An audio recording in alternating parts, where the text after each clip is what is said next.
depuis 1945 que la question de fond du règlement du commerce extérieur est posée. Donc, ce qui est intéressant dans le BRICS, c'est que par rapport à tout ce qui s'est passé depuis 1945, toutes les réunions de l'ONU, toutes les réunions des gens du Sud, euh, les questions posées étaient superficielles. On ne disait pas le système ne fonctionne pas. Aujourd'hui, ce qui est fondamental dans le BRICS, c'est qu'on dit le système est totalement déréglé, il est injuste, il ne fonctionne pas, et il faut trouver d'autres solutions que la logique néolibérale. Voilà ce qui est intéressant en fin de compte sur le plan de la qualité du BRICS. C'est une idée de rupture de tout le système de fonctionnement international du commerce, c'est-à-dire de l'essentiel de l'échange entre les pays est posé. Voilà comment on peut à peu près définir le BRICS. Ceci a évidemment beaucoup de conséquences sur lesquelles on pourra revenir. Mais essentiellement, d'un coup, on dit ça suffit, on ne peut plus travailler avec le dollar, on ne peut plus accepter les règles de l'OMC, on ne peut plus accepter le FMI, tout ça c'est très important.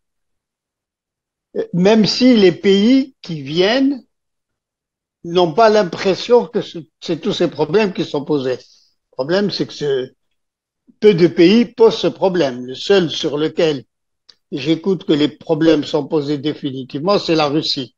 Ça va de soi. Et la Chine. Je dis ça va de soi parce que il y a ce qu'on appelle la théorie de la dépendance qu'on connaît tous, qui est posée pour la première fois. La théorie de la dépendance n'est pas nouvelle, hein. Elle date de Karl Marx, qui dit que tous les échanges qui sont faits d'une part sur la dette pour acheter et d'autre part sur la vente de biens primaires non travaillés est la forme de colonisation et mène à un blocage. Bon, cette théorie, qui est une théorie de spécialistes, est aujourd'hui réellement pratiquée.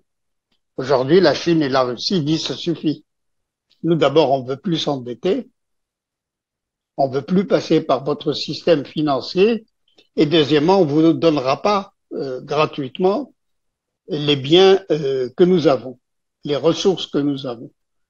Voilà à peu près les BRICS.